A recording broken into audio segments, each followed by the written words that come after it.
अस्सलाम वालेकुम। आज की वीडियो में हम डिस्कस करने जा रहे हैं 7 ऐसी खसूसियात जो दुनिया के हर कामयाब इंसान में होती है।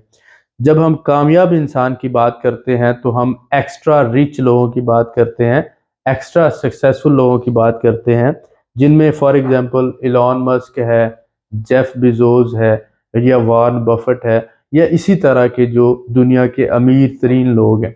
जब हम उनकी लाइफ को स्टडी करते हैं तो हम ये देखते हैं कि इन लोगों में 7 ऐसी खसूसियात हैं, 7 qualities for leadership and success. ये 7 क्वालिटीज कौन सी हैं? आपने भी स्टडी करना है और देखना है आपके सराउंडिंग में कोई भी अगर कामयाब शख्स है या किसी को भी आप जानते हैं तो आपने देखना है कि ये 7 क्वालिटीज उसमें मौजूद हैं या नहीं है। नंबर 1 क्या है कि they don't wait, they act. Action जो है चेंजेस थिंग्स। ये जो लोग हैं ये कभी भी वेट नहीं करते, ये एक्शन करते हैं। तो ये कहा जाता है कि आपके ख्वाबों में और जो इस वक्त रियलिटी है, इन दोनों के दरमियान जो गैप है इसको एक्शन कहा जाता है। तो अगर आप आज शुरू करें और अपने ख्वाब अचीव करना चाहते हैं तो आपको एक्शन करना होगा, आप बहुत जल्द कामयाब हो सकते हैं। तो कामयाब लोग जो हैं इंतज़ार नहीं करते, वो ओवर प्लानिंग नहीं करते, ओवर थिंकिंग नहीं करते, वो फौरी तौर पर एक्शन करते हैं। और जब वो काम कर रहे होते हैं तो उस दौरान जो प्रॉब्लम्स आते हैं उनको वो मैनेज करते हैं और वो फेस करते हैं। इसके बाद नंबर 2 जो क्वालिटी है इसकी कि they have laser sharp focus. Laser sharp focus मतलब ये है ना, आपने देखा था कि पुराने वक्तों में बैल के दोनों तरफ वो लगा देते थे चमड़े का और वो एक ही दायरे में घूमता रहता था। तो इसी तरह से जब इंसान एक चीज पे फोकस करता है ऐसे, तो इसको कहा जाता है लेजर शार्प फोकस। जब तक आप एक चीज पे फोकस नहीं करेंगे तब तक आप कामयाबी नहीं हासिल कर सकते। तो हमारे यहाँ बहुत से लोगों का ये प्रॉब्लम है कि वो फोकस नहीं कर पाते। हालांकि फोकस और डिसिप्लिन, मैंने दो बातें कही, फोकस और डिसिप्लिन, इनका बहुत बड़ा रोल है आपकी कामयाबी में। तो ये जो लोग होते हैं ना, इनका जब ये किसी चीज़ के पीछे पड़ते हैं ना, तो या किसी भी मकसद के पीछे या ऑब्जेक्टिव के पीछे या गोल के पीछे, तो ये फिर रातों को सोना भूल जाते हैं, ये फिर खाना भूल जाते हैं, ये फिर दुनिया को भूल जाते हैं। तो इनका मकसद एक ही होता है कि ये जो इन्होंने सोचा है ये हर सूरत उसको मुकम्मल करना चाहते हैं और हासिल करना चाहते हैं। तो इतने ज़्यादा फोकस्ड होते हैं, डिटरमाइंड होते हैं, तो तब जाके इनको कामयाबी मिलती है। और फिर हम लोग इनकी मिसालें देते हैं, हम ये कहते हैं कि देखो यार, कल ये कैसा था, आज कैसा और किस तरह से है। तो आपको अगर ज़िंदगी में कामयाबी हासिल करनी है तो आप कोई भी काम कर रहे हैं ना, तो आपने उस पे फ़ोकस करना है। अब फ़ोकस जो है हमारे यहाँ इस तरह से है कि एक बंदा थोड़ा-सा काम करता है, उसमें कामयाबी नहीं मिली तो वो काम छोड़कर दूसरा शुरू कर देता है। उसमें भी नहीं मिलती तो वो काम छोड़ के तीसरा शुरू कर देता है। जब उसमें नहीं मिली तो यानी वो फ़ोकस रहकर एक ही काम को नहीं करता और ये नहीं सोचता कि अगर इसमें काम में मुझे कामयाबी नहीं मिल रही तो कौन-सी वजूहात हैं कि मुझे कामयाबी नहीं मिल रही, और जो लोग इस काम में कामयाब हैं वो क्यों कामयाब हैं और कैसे कामयाब हैं। तो वो उस प्रॉब्लम को आइडेंटिफ़ाई करने की कोशिश नहीं करता बल्कि अपना फ़ोकस हटा देता है उससे। तो इस तरह से कभी कामयाबी नहीं मिलेगी। आपको जो आपके रास्ते में प्रॉब्लम्स आ रहे हैं, जिनकी वजह से आपको कामयाबी नहीं मिल रही, आपको वो प्रॉब्लम आइडेंटिफ़ाई करने हैं और ये सोचना है कि अगर कोई भी बंदा ये काम कर रहा है, तो वो कामयाब कैसे है और क्यों है और मैं कामयाब क्यों नहीं हो रहा। तो लिहाज़ा आप अपने फ़ोकस को बनाए रखते हैं, ये सबसे अहम बात है।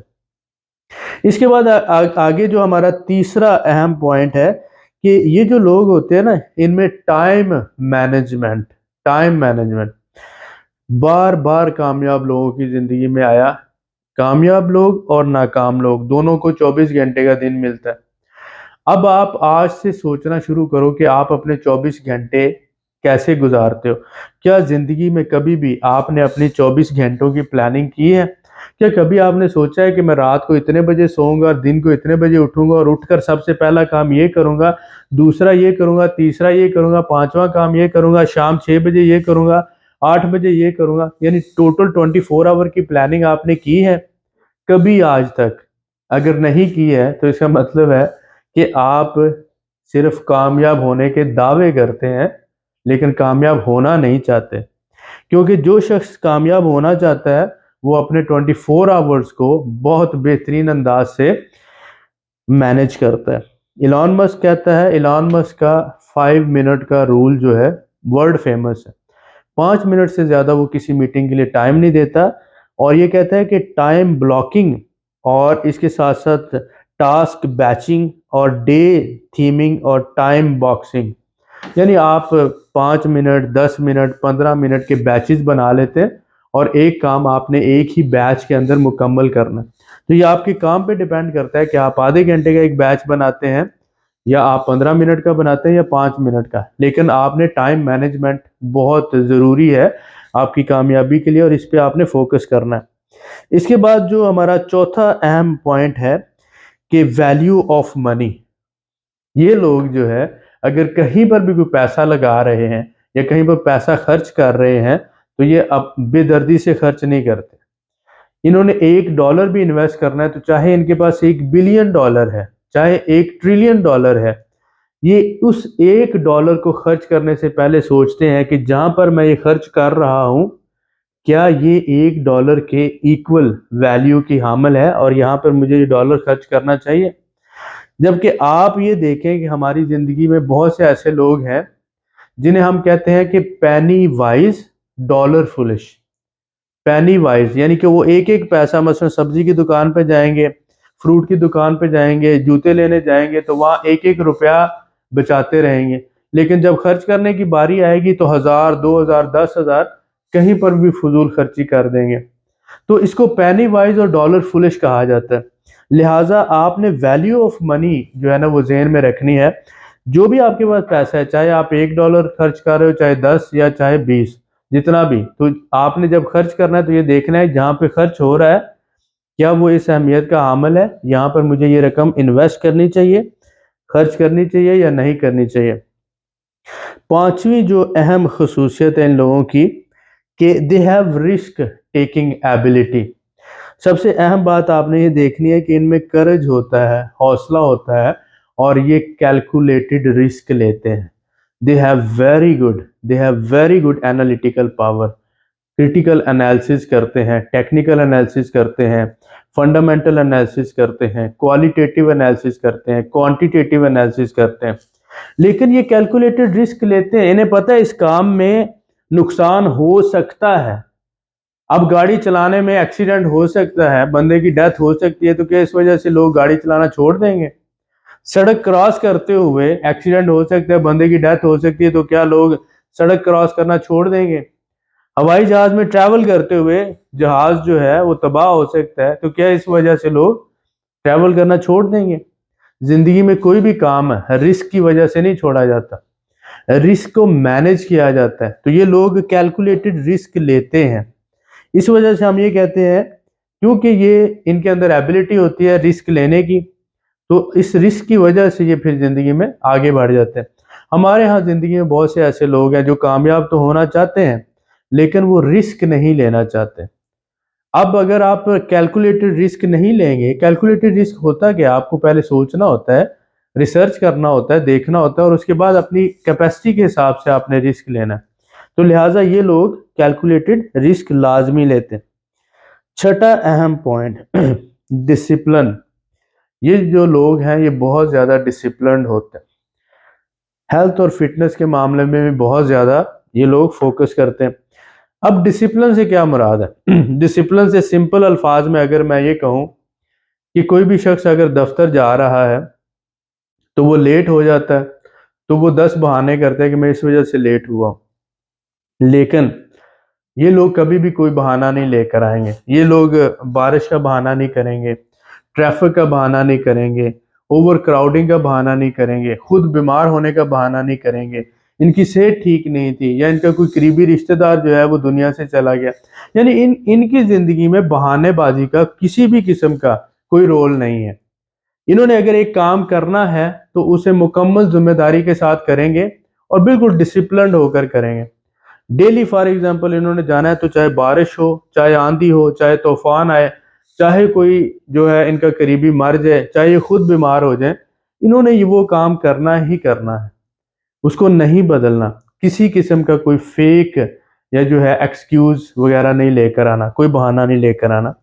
तो जो लोग बहानेबाज नहीं होते वो लोग जिंदगी में जरूर कामयाब होते हैं। तो आप ये देखें, आपके सराउंडिंग में ऐसे कितने आपके दोस्त हैं, कितने रिश्तेदार हैं, कितने ऐसे लोग हैं जो डिसिप्लिन्ड हैं। मेरे ख्याल में मैं 0.00001 यानी 0.00001 लोगों को ऐसे को जानता हूँगा जो डिसिप्लिन्ड होंगे। लिहाजा ये जो कामयाब लोग हैं इसीलिए कामयाब हैं कि ये डिसिप्लिन्ड है। अपनी ज़िंदगी में ये खसूसियत पैदा करो और बहाने बनाना छोड़ दो, तो इंशाल्लाह ज़रूर कामयाब होगे। इसके बाद सातवां अहम पॉइंट ये है कि ये सेल्फ लर्निंग करते हैं, बगैर टीचर के, बगैर उस्ताद के ये खुद पढ़ते हैं। क्योंकि जो ज़िंदगी की हकीकतें होती हैं ना, वो कोई भी उस्ताद आपको उस तरह से नहीं बताता जिस तरह से ज़िंदगी खुद आपको बताती है। वक्त खुद आपको टीच करता है, ज़माना खुद आपको टीच करता है।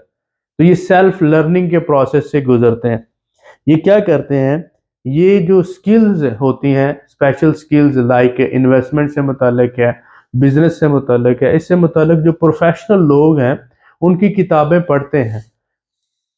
समटाइम तो वीकली 2-3 किताबें पढ़ते हैं, कुछ लोग तो डेली की एक किताब पढ़ते हैं, और फिर ये जो इल्म है हासिल करते हैं उसको अपनी लाइफ में इम्प्लीमेंट करते हैं।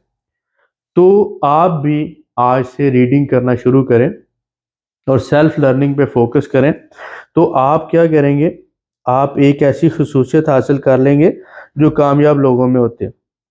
अब आपने देखा कि ये जो लर्निंग है ये दो किस्म की होती है, एक है एक्शन ओरिएंटेड लर्निंग और दूसरी होती है नॉलेज ओरिएंटेड लर्निंग। आपने एक्शन ओरिएंटेड लर्निंग करनी है, जो आप सीखने से आपकी ज़िंदगी में बेहतरी आए। अब आपने ये देखना है, हमने आज की वीडियो में टोटल 7 ऐसी क्वालिटीज़ या ऐसी खसूसियात की बात की, जो 7 खसूसियात दुनिया के जो भी एक्स्ट्रा रिच हैं, इंतहाई कामयाब लोग हैं, उनके अंदर होती हैं। मैं ये रिपीट कर रहा हूँ आपके लिए। नंबर 1 क्या है? नंबर 1 है कि they don't wait, they start action immediately.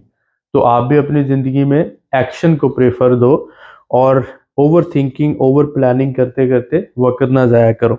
Number 2 क्या था कि ये इनका लेज़र शार्प फोकस होता है। Number 3, they block the time, वो टाइम मैनेजमेंट बेटर करते हैं। नंबर 4 क्या होता है? They give value for money, और उसके साथ साथ नंबर 5 है रिस्क टेकिंग एबिलिटी। नंबर 6 है डिसिप्लिन। नंबर 7 है सेल्फ लर्निंग। लास्ट में मैं आपको ये बात बताना चाहूँगा कि टाइम मैनेजमेंट के हवाले से जो कानून है पार्किंसन, पार्किंसन लॉ इसको कहा जाता है, पार्किंसन लॉ। ये क्या है? इस बात को आप समझें कि work expand so as to fill the gap, time gap available for its completion.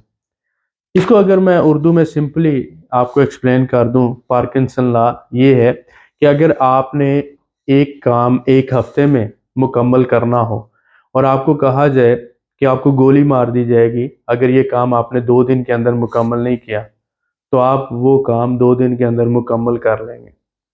यानी जो आपको अवेलेबल टाइम होगा ना, तो आप उसी टाइम के अंदर अंदर ही अपना वो जो है काम मुकम्मल कर लेते हैं। लिहाजा आपने ये देखना होता है कि जब भी आप अपने टास्क मैनेजमेंट कर रहे होते हैं, टाइम मैनेजमेंट कर रहे होते हैं, तो आप अपने आप को इस तरह से टास्क देते हैं कि 1 महीने का काम आपने 1 हफ्ते के अंदर मुकम्मल करना है। और एक हफ्ते का काम आपने 1 या 2 दिन के अंदर मुकम्मल करना है। तो इससे क्या होगा कि आपके टाइम को आप बेटर यूटिलाइज कर सकोगे और टाइम वेस्टेज जो है वो कम से कम होगी। तो उम्मीद करता हूँ कि ये 7 खसूसियात जो इंतहाई कामयाब लोगों के अंदर है, आप आहिस्ता आहिस्ता अपने अंदर पैदा करने की कोशिश करेंगे और आपकी ज़िंदगी बदलना शुरू हो जाएगी। हमने जो माइंड सेट ट्रेनिंग का ये सिलसिला शुरू किया है, अगर आप ये समझते हैं कि इससे आपको फ़ायदा हो रहा है तो आप हमें नीचे ज़रूर कमेंट में लिखिएगा कि कौन सी खसूसियत आपको ज़्यादा अच्छी लगी है और कौन सी आप में मौजूद है और कौन सी आप में नहीं है। आप उसे बिल्डअप करने की कोशिश करेंगे और उसके साथ साथ अगर आपके जहन में इन 7 खसूसियात के अलावा कोई खसूसियत है तो आप नीचे लिखिएगा। मिलते हैं नेक्स्ट वीडियो में। बहुत शुक्रिया।